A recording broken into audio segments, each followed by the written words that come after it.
안녕하세요. 시올스하우스 김대호 이사라고 합니다. 오늘은 저희 시올스하우스에서 어떻게 집을 지어지는지 이런 공정을 직접 살펴볼 텐데요. 우선 저희 시올스하우스는 모듈러 주택에 있어서는 국내에서 가장 오래된 기업입니다. 벌써 16년차 모듈러 주택을 짓고 있고요. 그리고 저희는 그렇게 오래됐음에도 불구하고 저희 기술로 집을 짓는 것이 아니라 미국에서 기술 이전을 받아서 미국식 목조주택을 짓고 있습니다.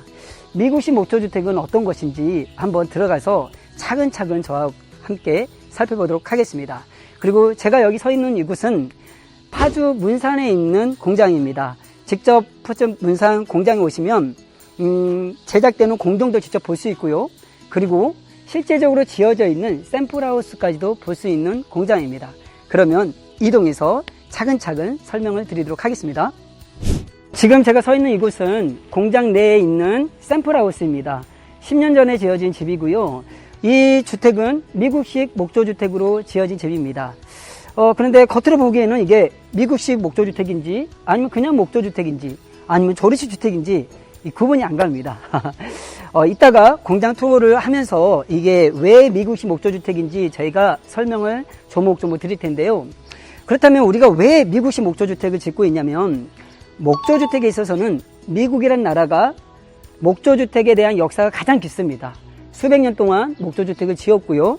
그렇기 때문에 그 잘 갖춰진 매뉴얼을 그대로 기술 이전을 받아서 국내에서 미국식으로 목조주택을 생산하고 있는 겁니다. 자, 그러면 공장을 들어가서 미국식 목조주택이라는 것은 어떤 것이 있는지 차근차근 설명을 드리도록 하겠습니다. 미국식 목조주택의 가장 중요한 특징은 바로 나무와 나무의 간격입니다. 뼈대와 뼈대의 간격이라고 하죠. 이 간격이 반드시 40cm를 유지를 해야 됩니다. 그리고 이 사이에는 단열재가 들어가게 되어 있는데 그렇게 해야만이 구조적으로 튼튼하게 집을 짓게 됩니다.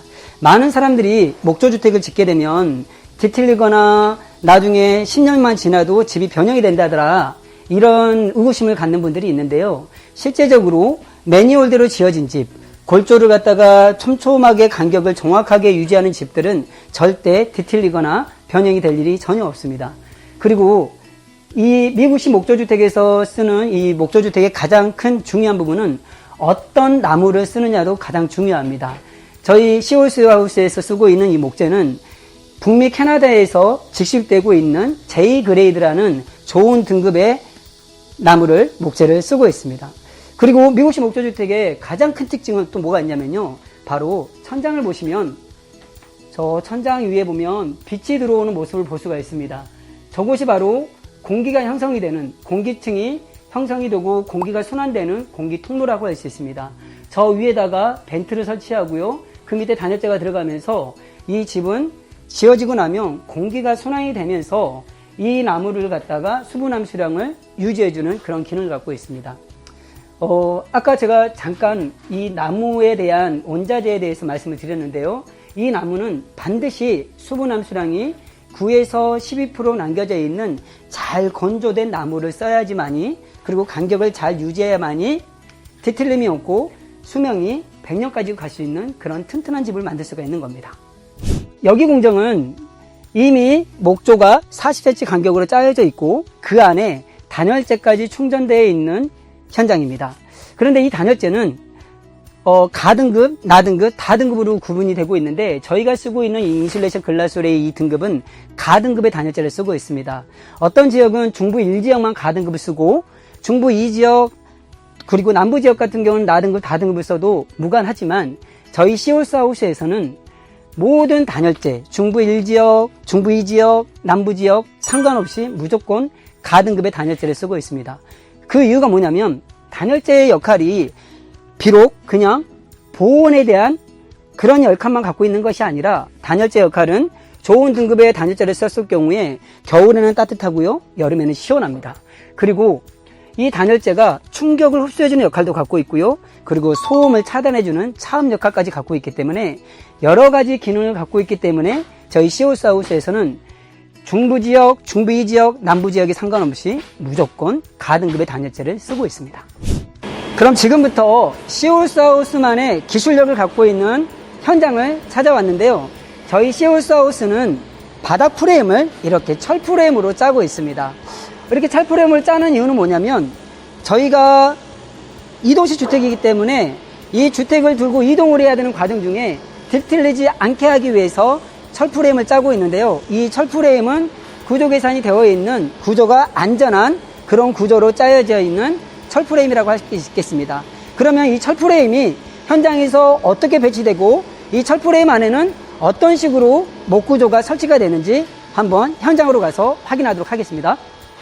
방금 말씀드렸던 것처럼 철 프레임이 이렇게 짜지게 되고요. 각 프로젝트별로 철 프레임이 깔리게 됩니다.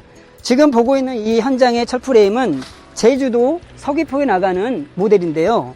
보시다시피 지금 현재 목 구조를 짜기 위해서 준비 중에 있습니다. 지금 보시는 이 두 부분이 1층이고요. 그리고 이 두 개의 모듈러는 2층입니다. 그리고 제 뒤에 있는 저 조그마한 프레임은 다락을 짓는 또 하나의 모듈입니다. 그래서 1층과 2층, 2층 위에 다락까지 짓는 모듈로 만들어지고 있는 프로젝트입니다. 보시는 바와 같이 철 프레임 안에다가는 이 목 구조가 삽입되게 되어 있는데요. 이 목 구조도 마찬가지로 벽체와 천장에 들어가는 목 구조의 40cm 간격으로 바닥에다가도 40cm의 간격으로 목 구조를 짜가지고 이 프레임 안에다가 나무를 삽입하는 공정입니다. 이건 국내에서 유일하게 시홀스에서 하고 있는 그러한 프로세스이고요. 그리고 이 사이에는 동일하게 단열재가 들어가게 되어 있습니다. 오늘 현장에서는 단열재를 삽입하고 있는 공정을 볼 수가 없는데 이 부분은 사진을 통해서 보여드리도록 하겠습니다. 제가 서 있는 이곳은 바로 현관 입구입니다. 바로 여기에는 신발장이 들어갈 거고요. 그리고 중문을 열고 들어가면은 거실이 될 텐데 중요한 거는 현관 입구, 그러니까 신발장이 놓이는, 신발이 놓이는 이 부분까지도 보일러 배관이 깔라져 있다는 겁니다. 저희 시홀스하우스에서는 난방을 100% 하고 있습니다.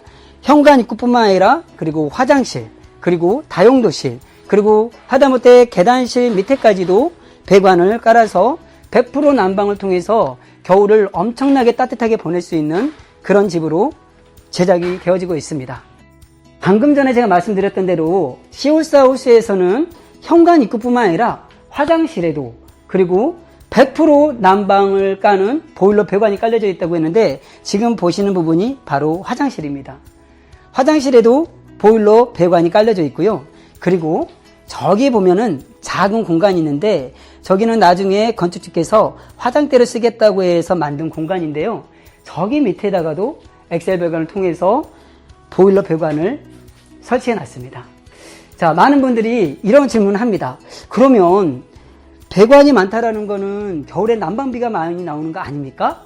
라고 질문을 하기도 하는데요. 시홀스하우스는 저희가 쓰고 있는 이 단열재는 모두 가등급의 단열재를 쓰고 있고요. 그리고 바닥에도 단열재가 들어가고 벽에도 들어가고 천장에도 모두 가등급의 단열재가 들어갑니다. 뿐만 아니라 공기구멍, 그러니까 벤트를 통해서 공기가 순환이 되면서 한번 올라온 온기는 밖으로 빠져나가지 않고요. 내부에서 공기가 순환이 되기 때문에 어떤 집보다도 따뜻한 집입니다. 기본적으로 목조주택은 어떤 주택도 따뜻하기 마련입니다. 그러나 저희 시홀스하우스의 목조주택은 목조주택 중에서도 더 따뜻한 집이라고 할 수 있는 공정입니다. 지금 뒤에 보이는 이 모델은 오늘 오후에 김해로 출고되는 프로젝트입니다. 1층이 2개 모듈이고요. 2층에 2개 모듈로 형성이 돼서 총 4차가 김해까지 이동을 하는데요. 어떻게 공장에서 어디까지 완성이 되고 또 현장에 가서는 어디서부터 제작이 되는지 설명을 드리도록 하겠습니다. 따라오시면 기본적으로 외장재는 현장에서 80%를 완성해서 가게 됩니다. 보이는 부분이 1층이고요. 1층에 1개 모듈, 또 이곳은 바로 2층의 또 하나의 모듈입니다. 현장에 가서 들어오시면 1번 모듈과 2번 모듈이 결합이 돼서 이게 1층이 되는 겁니다. 그런데 중요한 거는 보면 아까 제가 말씀드렸던 대로 온돌을 쳐서 이동을 하게 됩니다. 온돌이 두께가 50cm가 넘습니다. 근데 이 철프레임과 온돌은 1층에만 깔리는 것이 아니라 2층에도 동일하게 철프레임이 깔리고 나무가 들어가고 단열재가 들어가고 온돌이 들어가기 때문에 2층에 올랐을 때도 2층에서 걸어 다녀도 층간소음마저도 없는 그런 집이라고 할 수 있습니다. 목조주택의 가장 큰 단점 중에 하나가 2층에서 걸어 다니면은 목조의 특징상 울릴 수밖에 없는데요. 그래서 밑에서는 층간소음이 날 수밖에 없는데요. 저희 회사는 층간소음이 날 수 있는 그런 요인을 저희가 잡아서 철프레임이라든지 나무를 넣고 단열재를 넣어가지고 소음을 차단해주고 그리고 그 위에다 또 온도까지 쳤기 때문에 층간의 두께를 일반 아파트라든지 주택의 일반의 두께가 21cm인데요. 저희 시홀스에서는 50cm로 이 두께를 유지하고 있습니다. 그렇기 때문에 층간소음까지 없는 집이라고 할 수 있습니다. 지금 보시다시피 오늘 출고가 될 예정인데요. 내부에 있는 내부 인테리어는 현장에서 결합이 된 상태에서 내부 인테리어가 들어갑니다. 타일, 도배, 마루, 그리고 싱크대, 그리고 등급유 설치까지는 현장에서 직접 설치된 이후에 작업을 하게 됩니다. 오늘 제가 우리 시홀스하우스 공장 투어를 통해서 저희 시홀스하우스가 어떻게 미부시 목조주택을 짓는지 소개를 시켜드렸는데요. 이렇게 더운 여름 날씨에 땀을 흘리면서까지 설명드렸던 이유는 뭐냐면 건축주께서 건축에 대한 이해를 하지 않고 집을 지었다가는 나중에 건축 시공사한테 끌려다니는 경우가 너무나 많기 때문입니다. 적어도 내 집을 짓는데 우리 집의 외장만 보는 것이 아니라 우리 집의 뼈대는 어떻게 되어 있는지, 우리 집의 심장이라고 하는 단열재는 어떻게 구성이 되어 있는지, 이 집이 정말로 뒤틀리지하고 튼튼하게 지어줄 수 있는 그런 구조로 지어져 있는지, 그리고 어떠한 나무를 쓰고 있는지, 그리고 그러한 나무들을 갖다가 그러한 구조를 갖다가 유지해 줄 수 있는 비결, 공기구멍을 형성하고 있는지, 이런 것들은 공장에 와서 직접 시공하는 모습을 보지 않으면 알 수가 없는 공정입니다. 그렇기 때문에 소비자 입장에서는 반드시 공장에 와서 그 현장이 집을 제대로 매뉴얼대로 짓고 있는지 눈으로 확인하는 것이 가장 좋습니다. 보이는 디자인은 얼마든지 설계자의 요청에 따라서 얼마든지 가능합니다. 그러나 보이지 않는 건축의 85%를 차지하는 보이지 않는 부분은 반드시 건축주께서 건축에 대한 이해, 매뉴얼에 대한 이해를 하고 진행하는 것이, 집을 짓는 것이 건축주를 위한 길이기에 오늘 이렇게 더운 날씨에도 열심히 설명을 드렸습니다. 긴 시간 동안 시청해 주셔서 감사드리고요. 더 자세한 내용은 저희 파주 문산 공장, 파주시 문산읍 통일로 2010번 길 36 주소를 찍고 오시면 보다 자세한 상담을 들을 수가 있습니다. 다음에는 더 유익한 영상으로 다시 찾아뵙도록 하겠습니다. 감사합니다.